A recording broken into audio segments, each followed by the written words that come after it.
What if just 15 minutes a day could decide whether at 75 you could get up on your own or needed help just to put on a shirt? Many people over 60 start to accept that weaker legs are just a part of aging. But the truth is, we begin losing muscle mass at a rate of 3 to 8% every year after 60. And that's not normal. We're slowly giving up our ability to move freely, little by little, every day, without even realizing it. In today's video, I'll share 5 exercises so simple you can do them while waiting for your morning coffee. But the impact is far from simple. These movements can lower your risk of falling by up to 45%, improve your stability, and help you stay independent. Before we get started, I'd love to know, where are you watching from? Please share your city or state in the comments. It means so much to know where everyone's journey is beginning. And if you'd like more helpful, easy-to-follow health tips designed especially for people over 60, be sure to subscribe and turn on notifications. Let's begin this journey together, starting today. Exercise number 1. Calf raises. Your second heart is right under your feet. It may sound too simple to be effective, but the truth is, just standing up, lifting your heels, and slowly lowering them the right way can completely change the way your legs work. Your doctor might not have mentioned it, but your calves are actually your body's second heart. Every time you take a step, every time you raise your heel, they help pump blood back up toward your heart. This becomes especially important as circulation slows down with age. When your calves get weaker, your legs feel heavy, swollen, and tired. That's not just age. That's a sign your muscles need to wake up. The good news is, calf raises can be done anytime, while brushing your teeth, while waiting for the kettle to boil, while listening to the morning news. Here's how to do them right. Stand behind a sturdy chair, not a wobbly dining chair. Place your hands lightly on the back for balance. Then slowly rise up onto your toes as if you're trying to peek over a fence. Feel the squeeze in your calves. Hold it for 2 seconds. Then lower your heels slowly. This lowering part is where the real strength is built. When you rise, breathe out. When you lower, breathe in. Think, exhale up, inhale down. A helpful tip: instead of doing as many as you can, focus on doing them well. 10 quality repetitions are better than 15 rushed ones. As we age, form matters more than speed. Common mistake: don't lean your weight forward into the chair. You should barely be touching it. The goal is not to rely on the chair, but to let your calves do the work. If standing is too difficult right now, that's okay. Sit in a firm chair with your feet flat on the floor. Lift your heels while keeping your toes down. You'll still boost blood flow and activate those muscles. Who is this for? For anyone who feels heaviness in their legs. For anyone who notices swelling or fatigue. Every time you lift your heels, you're sending your heart a message: I'm still here. I'm still moving. If your legs feel heavy in the morning, type the number 1 in the comments. You're not alone. Many others are feeling it too. And as you keep going, don't be surprised if climbing stairs or standing up from a chair gets easier. Every step is a step toward more freedom, more strength, and more control. Now let's move on to the next exercise. Just as simple, just as powerful. But this one will help wake up the muscles that may have been asleep for far too long. Exercise number 2. Glute bridges. Waking up the muscles that hold you up. Most people think of the glutes as muscles we sit on. But in truth, they're the powerful engine that helps you stand, walk, and climb stairs. The problem is, when we sit too much, which most people over 60 do, those muscles start to shut down. Physical therapists call it glute amnesia, and it's one of the main causes of lower back pain and hip trouble. The solution is surprisingly gentle. The glute bridge. Here's how to do it. Lie down on a comfortable surface. Your bed is fine, or a yoga mat, if getting up and down is easy for you. Bend your knees. Place your feet flat on the ground about hip-width apart. Rest your arms at your sides. Now imagine you're gently holding a coin between your glutes. That image may sound odd, but it helps activate the right muscles. Press your heels into the ground. Then slowly lift your hips until your body forms a straight line from knees to shoulders. Important tip: you don't need to lift too high. This isn't about arching your back. Think of it like making a small bridge, just high enough for a toy car to drive underneath. Breathing matters here too. Take a deep breath in to prepare. Then exhale as you lift your hips. This helps engage your core and stabilize your spine. Hold for 3 seconds, then lower your hips back down slowly. That lowering phase is where your strength grows. If full bridges are too difficult, just lie down and squeeze your glutes. Hold the squeeze for 5 seconds, then release. Repeat 10 times. You're still waking up those muscles and rebuilding the connection. To progress. Once you feel comfortable, try lifting one foot slightly while holding the bridge. This adds balance training and works each side individually. Have you ever felt your lower back ache after sitting too long? If yes, type the number 2 in the comments. That's your body asking to reawaken those glutes. Don't underestimate the power of this small movement. It helps you transition from lying down to sitting, from sitting to standing. It helps support your back, hips, and every step you take. Now let's move to the next area, one that often goes unnoticed, but plays a major role in your breathing, your comfort, and even your confidence when walking out the door. Exercise number 3. Scapular retractions, restoring posture and opening your breath. Have you ever looked in the mirror from the side and noticed your head leaning forward, your shoulders slightly hunched, your upper back curved like a question mark? That question mark posture is incredibly common. Years of driving, computer work, cradling grandchildren, they all pull our shoulders forward. But here's the thing. This posture doesn't just make us look older. It actually makes breathing harder, tightens the neck, and causes fatigue we don't even notice. Thankfully, a simple movement, scapular retraction, can help reset your upper back, open your chest, and bring your posture back into balance. Here's how to do it.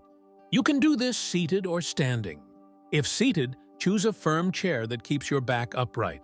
If standing, try standing against a wall to feel that alignment. Lift your arms to shoulder height. Bend your elbows to 90 degrees, like you're signaling a touchdown. Now imagine squeezing a tennis ball between your shoulder blades.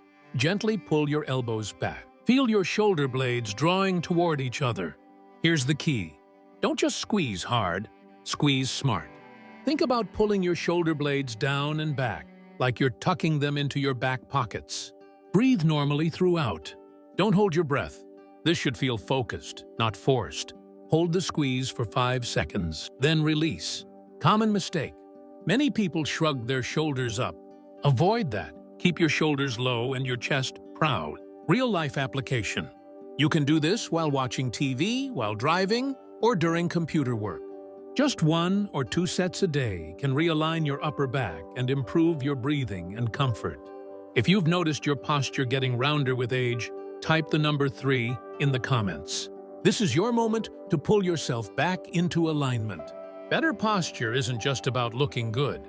It helps you breathe easier, feel lighter, and walk with confidence. Now let's move on to a movement that might surprise you. It's one of the most essential skills for independence, and you can start doing it today with nothing but a wall. Exercise number 4. Wall push-ups. Building strength, 1 push at a time. When you hear push-ups, you might think, not for me. But this isn't about military drills. This is about something far more practical. The strength to push yourself up from a bed, from a fall, from the floor. This version is called a wall push-up, and it's perfect for seniors. You don't need equipment. You don't need to get on the ground. You just need a wall. Here's how to do it. Stand about an arm's length away from the wall. Place your hands flat on the wall, shoulder width apart, at shoulder height. Keep your body in a straight line from head to heels. Now, slowly bend your elbows and lean in toward the wall. Then gently press back to the starting position. That's it. You've just done a push-up. Slow and steady wins the race. Try 2 seconds to go in, 1 second hold, 2 seconds to push back. Form is everything. Keep your back straight. Don't let your lower back sag or your hips rise up. Engage your core to stay aligned. Start here. Once you can do 15 wall push-ups with ease, try using a sturdy table or countertop. Eventually, you may work toward push-ups on the floor from your knees. Common issues. If you have wrist pain, try making gentle fists or use push-up handles. The goal is to move without pain, not to push through it. This exercise works your chest, shoulders, arms, and core all at once. But more importantly, it builds the kind of strength that could literally save your life in an emergency. If you've ever worried about not being able to get up from a fall, type the number 4 in the comments. There is no shame in that fear, but there is power in preparing for it.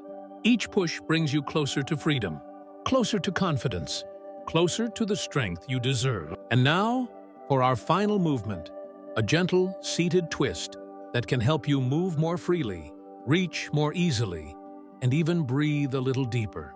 Exercise number 5. Seated spinal twist.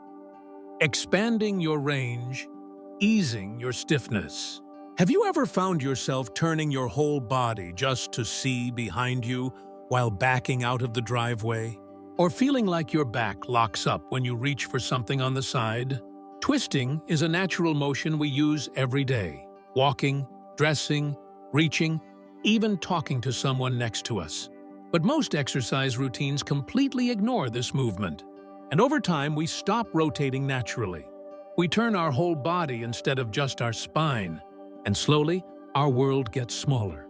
This gentle movement, the seated spinal twist, can bring that rotation back, ease stiffness, and help prevent injuries before they start. Here's how to do it. Sit tall in a firm chair with both feet flat on the floor.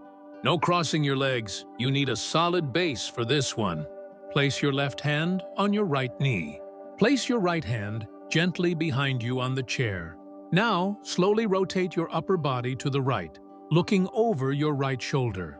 Think of it like wringing out a towel, smooth, steady, and with control. Important reminder, the twist should come from your mid-back, not your neck. If your neck feels strained, ease off. Less is more here. Breathe deeply. Inhale as you sit tall. Exhale as you gently twist. That breath out helps your muscles relax and allows a safer, deeper stretch. Hold for 15 to 20 seconds. Return slowly to center. Switch sides and repeat. Advanced option. Once this becomes easy, try reaching your back hand farther, like you're trying to touch the back of the chair. But never force it. Some days you'll twist further than others, and that's perfectly okay. If you've noticed yourself twisting your whole body just to turn, type the number 5 in the comments. You're not alone, and this simple movement can help you feel more free again. Pro tip, do this after meals while sitting and resting, or when chatting with someone beside you. It fits naturally into your day and helps restore that essential flexibility. Now that we've explored all 5 exercises, let's bring them together into a simple routine that fits your life and your pace. Conclusion: a flexible plan for real strength and lasting independence. You might be wondering, where do I even start? And how can I keep up with these exercises day after day? The answer is simple. You don't have to do them all at once. You don't even need to do them every day. What matters most is consistency, not perfection. Here's a gentle plan to begin.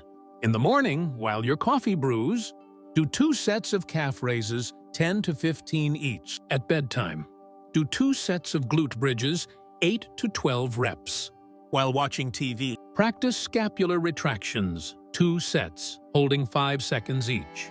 After lunch, try wide spinal twists each direction, holding for 15 seconds. 3 or 4 times a week. Add a round of wall push-ups in the afternoon. And if you can't find a full 15 minutes, don't worry. Spread them out. Do calf raises while brushing your teeth, retractions during commercials, spinal twists after meals. The key is building the habit, not chasing perfection. Here's one final thought. Don't wait until your body cries out for help. Start today. Choose just one exercise. Just one. Do it daily for a week. You'll feel the difference. If you're ready to pick your first movement, comment its name below. Let this be your step forward. And if you found this video helpful, please subscribe to our channel for more exercises, more support, and more strength tailored to life after 60. You still deserve to feel strong, to move freely, to rise, reach, and walk with confidence. Because no matter your age, your body is still worthy of care, of movement, and of progress every single day.